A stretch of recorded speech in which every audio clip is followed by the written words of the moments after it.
J'espère que vous allez bien aujourd'hui. C'est l'heure de la leçon de français pour les élèves de CE1. Aujourd'hui, donc, nous allons réviser ensemble les synonymes. Vous vous souvenez de ce que c'est? Très bien. Oui, les synonymes sont des mots qui ont le même sens ou un sens très très proche. Et nous allons continuer à réviser le phonème 1. Est-ce que tu es bien installé? Tu as préparé ton cahier, ton crayon, peut-être ton stylo aussi? Alors on y va. La séance d'aujourd'hui va se dérouler en 4 parties. Un premier temps, donc tu en as l'habitude maintenant, la dictée de mots contenant le son 1, le phonème 1. Un temps où nous allons lire et comprendre un texte. Tu verras, ce texte est très appétissant. Une troisième partie où on va ensemble réviser les synonymes d'un mot. Et une dernière partie sur une dictée de phrases. Allons-y. Alors, il y a quelques semaines, donc, nous avions vu les différentes façons d'écrire le son 1. Il peut s'écrire IN, comme dans instant. Regarde bien. Après le son 1, j'entends le son S. J'écris la lettre S, il s'écrit IN. Il peut également s'écrire IM, comme tu le sais maintenant, devant M, B et P.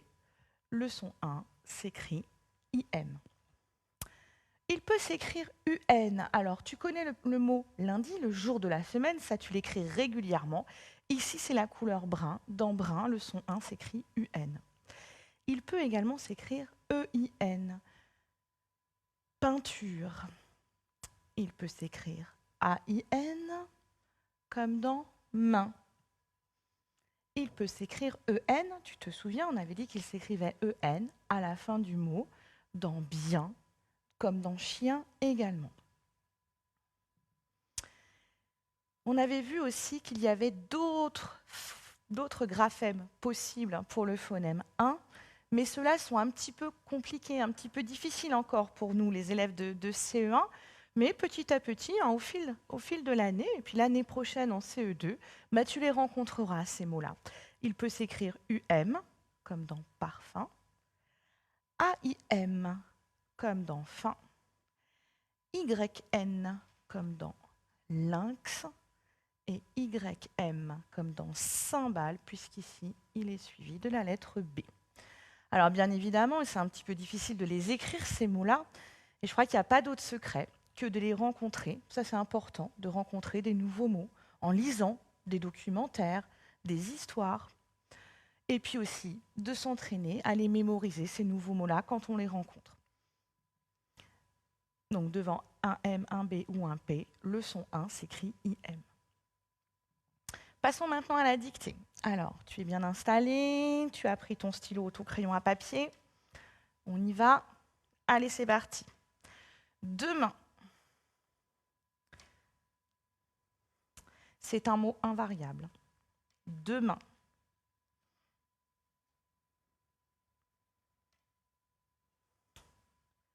Les peintres. C'est un mot de la même famille que peinture.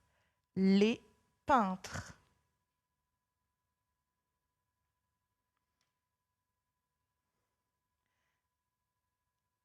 Un timbre. Un timbre.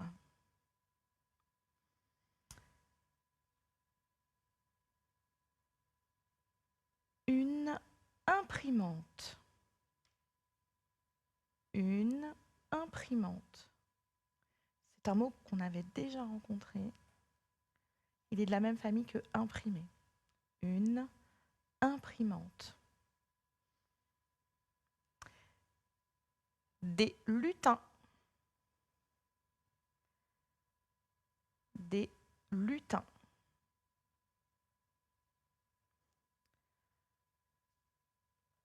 Un grain. Un grain.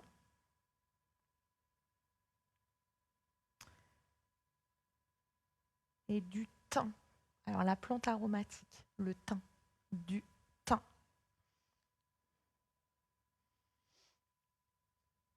Je te relis tous les mots une fois.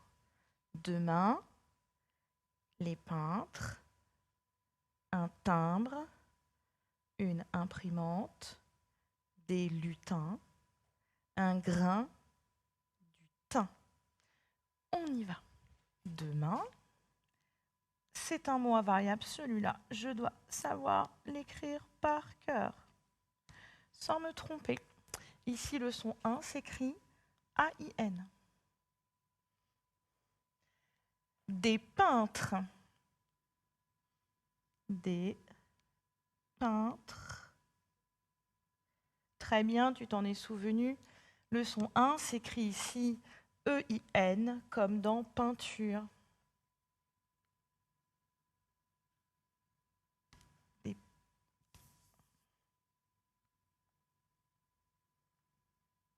Des peintres. Un timbre.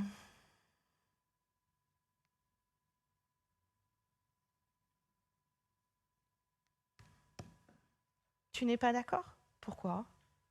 Bah oui, t'as raison. Je me suis trompée. Ici, je le réécris. Parce qu'il est important aussi, quand tu écris, alors, de mémoriser les mots, ça c'est une chose, mais aussi de réfléchir. Et du coup, là, je n'ai pas assez réfléchi. Un timbre. Après le son 1, j'entends le son B et je mets la lettre B. Par conséquent, le son 1 s'écrira IM. Des lutins. Des lutins. Oui, très bien. Heureusement que tu me l'as chuchoté, le S, j'aurais pu l'oublier. Des lutins, puisqu'ici, il y en a plusieurs. Alors, le mot lutin s'écrit IN à la fin. Un grain.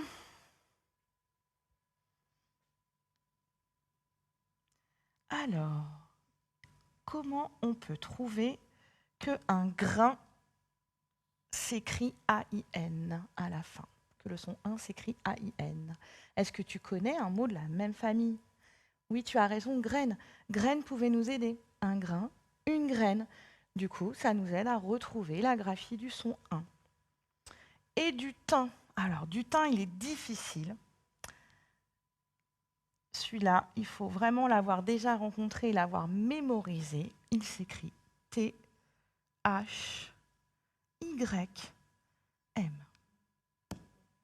Du thym. Ici, le son 1 s'écrit YM. Bravo. On continue. Alors, tout à l'heure, je t'avais dit que je te proposerais un texte appétissant. Le voici. Il s'intitule « La reine des bonbons ». Il a été écrit par Alex Sanders. Tu le retrouveras, c'est toute une collection de rois et de reines aux éditions Gallimard. Je vais te laisser 1 minute 30 pour lire ce texte. Vas-y.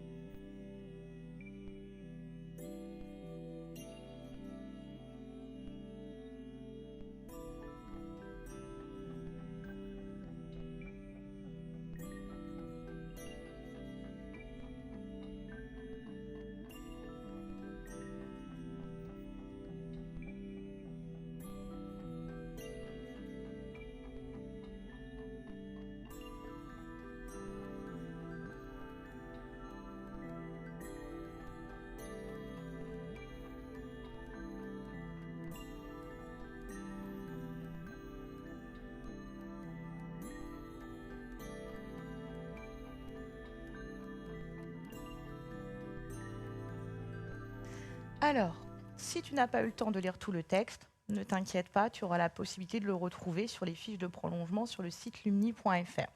Je vais te le lire, écoute bien. Il était une fois une reine exquise, délicieuse, qui avait la passion des friandises. Elle se régalait de berlingots et de sucettes, de kilomètres de réglisse au parfum enchanteur. Pour la gourmandise de cette reine, il n'y avait pas d'heure. La reine Bonbon habitait un palais de sucre candi. Elle dormait sur un lit de guimauve, prenait des bains de miel, se brossait les dents avec de la pâte d'amande.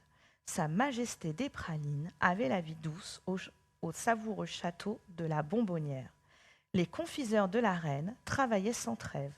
Des bêtises de Cambrai au loukoum à la rose, ils avaient les recettes des meilleurs bonbons du monde. Ils inventaient chaque jour de nouvelles saveurs pour combler de bonheur leur reine adorée. Regardons dans le premier paragraphe de qui parle cette histoire. Oui, très bien, d'une reine. Une reine. Je vais te demander de chercher dans le texte les autres désignations de ce personnage, c'est-à-dire les autres façons, les autres expressions, les autres mots que l'auteur a utilisés pour dire une reine. Alors, est-ce que tu as trouvé? Oui, elle. Tu en as trouvé d'autres?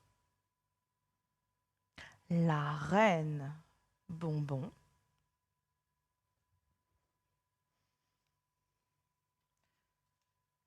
Tu en as trouvé d'autres? Sa Majesté des Pralines. Très bien. Il en reste encore un, l'as-tu trouvé? Cette reine. Ici, une reine, elle, la reine bonbon, cette reine et sa Majesté des Pralines représentent bien le même personnage.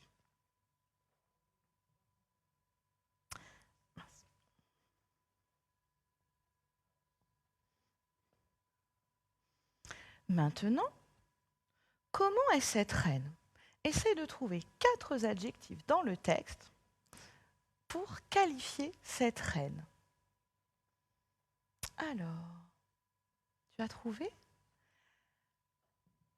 Elle est exquise, on nous le dit au début du texte. Elle est délicieuse. Passionnée. Oui, alors ce n'est pas écrit de façon explicite dans le texte le mot passionné, mais par contre, on nous dit qu'elle a la passion des friandises. Par conséquent, elle est passionnée. Et elle est gourmande. Elle se régale, elle mange beaucoup, etc. Donc elle est très très très gourmande de bonbons. Maintenant, où habite-t-elle? Dans un château? Ah, tu n'étais pas d'accord? Tu as dit dans un palais? Vous avez raison tous les deux. Ici, en fait, elle habite un palais de sucre. Et l'auteur utilise une autre désignation à un moment donné dans le texte, c'est le château de la Bonbonnière. Mais c'est bien le même endroit dont on parle ici. Un palais de sucre, le château de la Bonbonnière représente l'endroit où vit la reine. Dans le deuxième paragraphe, que font les confiseurs? Quel est leur métier? Très bien, tu as raison. Ce sont les personnes, même dans la vie réelle, dans les histoires, mais dans notre vie réelle également, ce sont les personnes qui fabriquent des bonbons. Et ici, ils inventent plusieurs recettes. Maintenant, on va prendre un tout petit instant pour travailler sur cette expression. Les confiseurs de la reine travaillaient sans trêve. Qu'est-ce que cela peut bien vouloir dire? Essaye de voir à la suite du texte, il n'y a pas des choses pour t'aider. Très bien. Ça veut dire qu'ils travaillaient tout le temps. Par exemple, ici, ils inventaient chaque jour de nouvelles recettes pour combler le bonheur de leur reine adorée. Donc, travailler sans trêve, c'est travailler durement. Donc, grâce à ce texte, nous avons vu qu'il existait différentes façons de désigner ici un personnage, donc la reine bonbon, elle, sa Majesté, la reine adorée. On avait trouvé 2 façons de désigner le château, un palais de sucre candi, château de la Bonbonnière. Les confiseurs de la reine sont désignés par il. Alors, ce qui va être important de retenir, c'est qu'il existe différentes façons de désigner les personnages, les lieux, et que les pronoms elle, il permettent aussi de ne pas faire de répétition lorsqu'on écrit. Maintenant, nous allons particulièrement travailler sur les deux adjectifs exquise et délicieuse. Je vais te demander, parmi les 8 adjectifs que j'ai mis au tableau, de me donner des synonymes de exquise et délicieuse. Alors, désagréable. Est-ce que tu es d'accord? Non. Désagréable n'est pas un synonyme. Ça veut dire qu'il n'a pas un sens proche de exquise et délicieuse. Bonne, oui, très bien. Affreuse, non. Succulente. Alors, succulente, peut-être que c'est un mot que tu ne connaissais pas, mais c'est bien un synonyme de délicieuse et exquise. Ça veut dire que c'est vraiment très, très, très, très bon. Savoureuse, très bien. Détestable, non. Exécrable, non plus. Une personne exécrable, c'est quelqu'un qui a vraiment très mauvais caractère. Fameuse, oui. Donc, les synonymes, les adjectifs synonymes, ce que nous avons fait.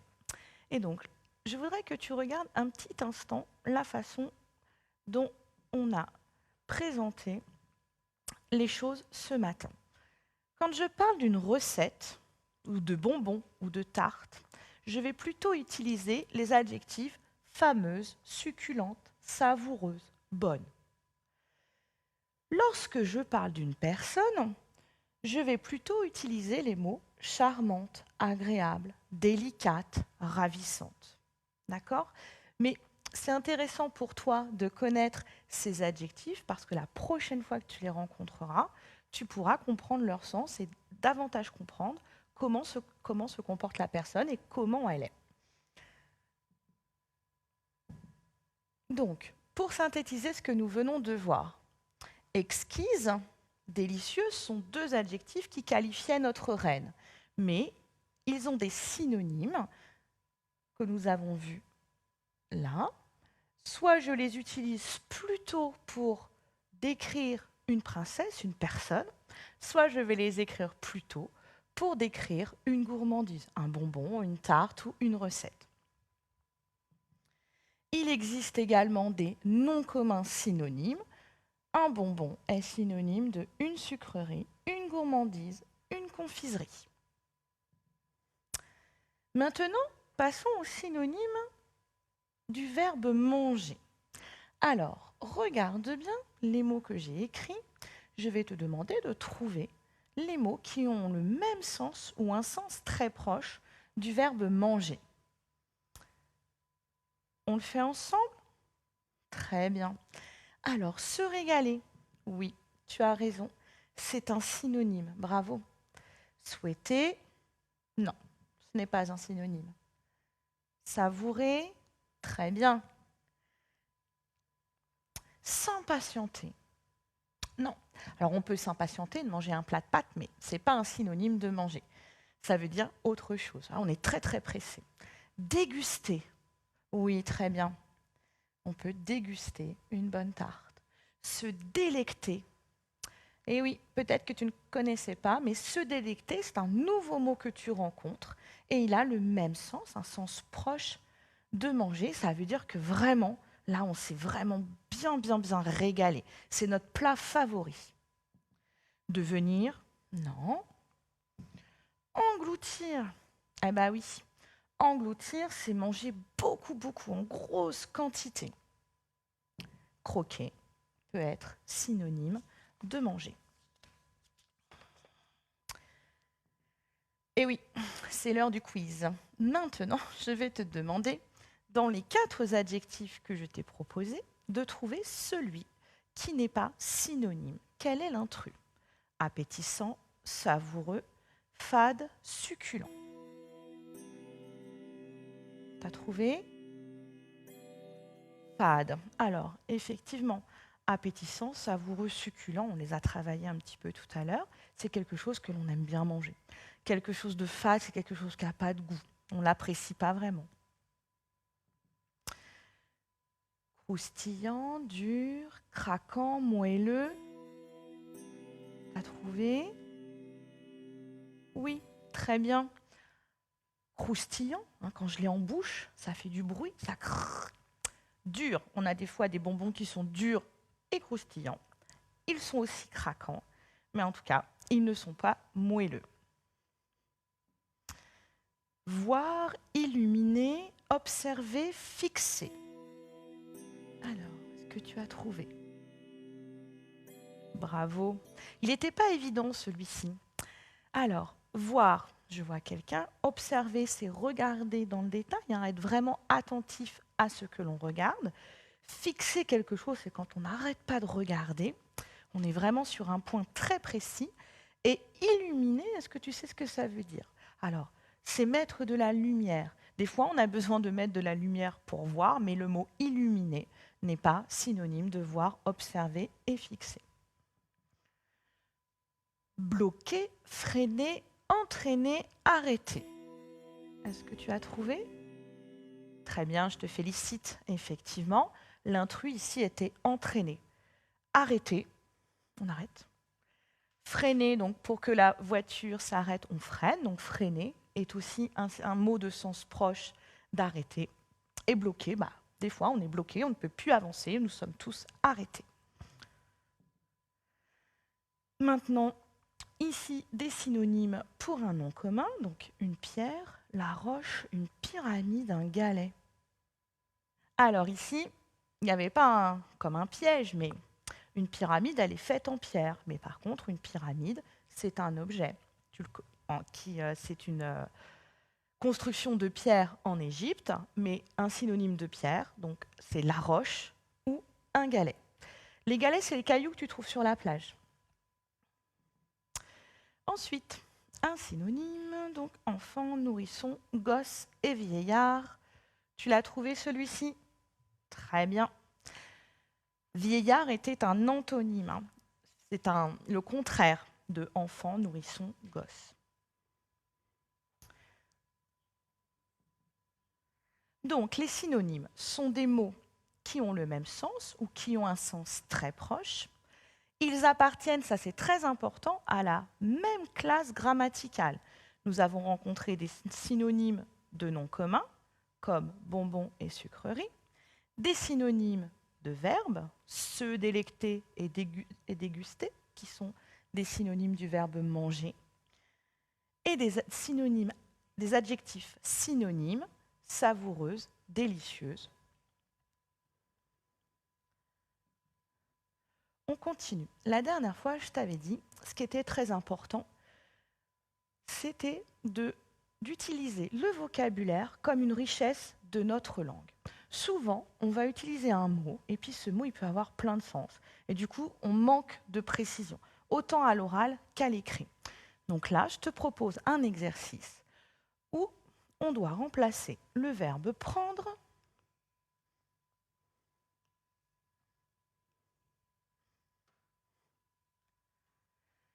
Donc, on doit remplacer le verbe prendre par un mot synonyme.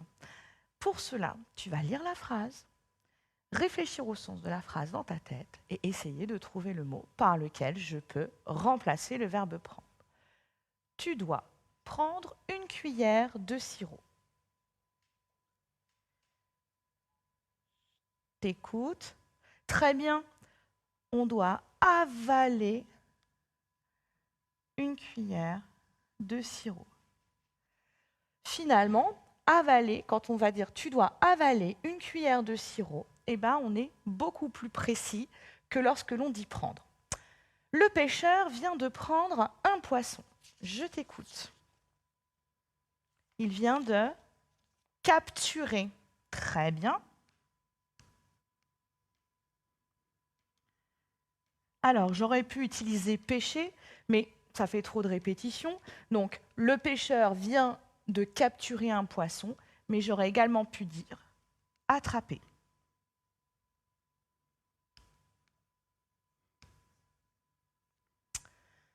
Il faudrait prendre un parapluie car il va pleuvoir. Il faudrait emporter, très bien.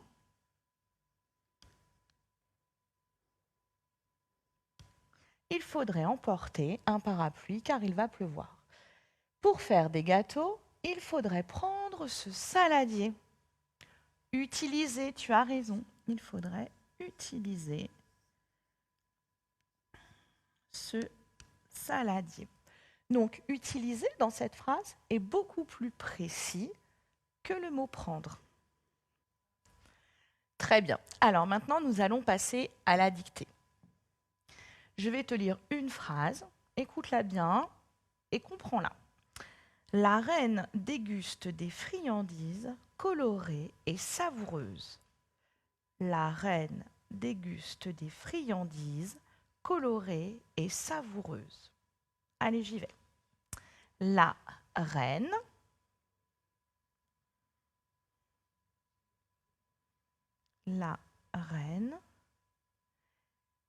déguste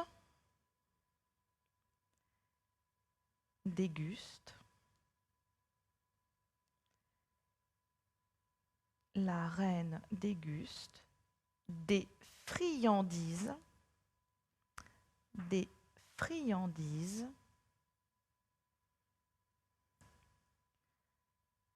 colorées, attention, c'est un adjectif, colorées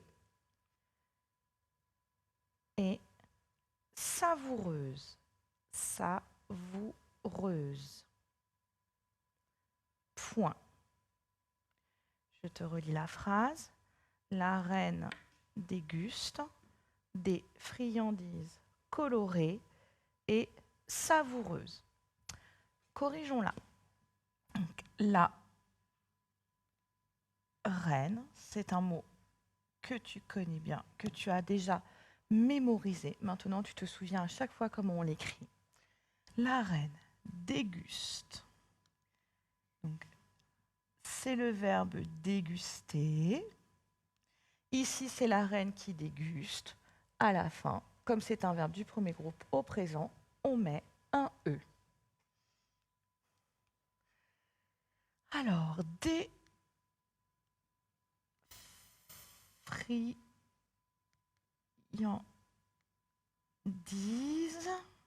Très bien. Je n'oublie pas le S à friandises puisque j'en ai plusieurs.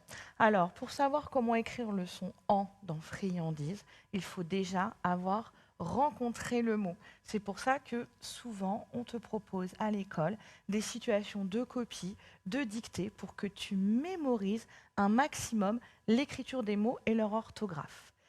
Des friandises colorées,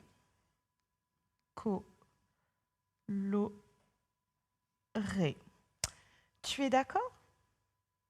Tu n'es pas d'accord? Pourquoi? Oui, tu as raison. Attention, colorer l'adjectif s'accorde ici avec le nom commun friandise. C'est un nom au féminin, donc l'adjectif doit prendre la marque du féminin, le E. Comme friandise est au pluriel, je rajoute un S. C'était un petit peu difficile parce que je dois les écrire, je les vois, mais je ne les entends pas. Et savoureuse. Et savoureuse.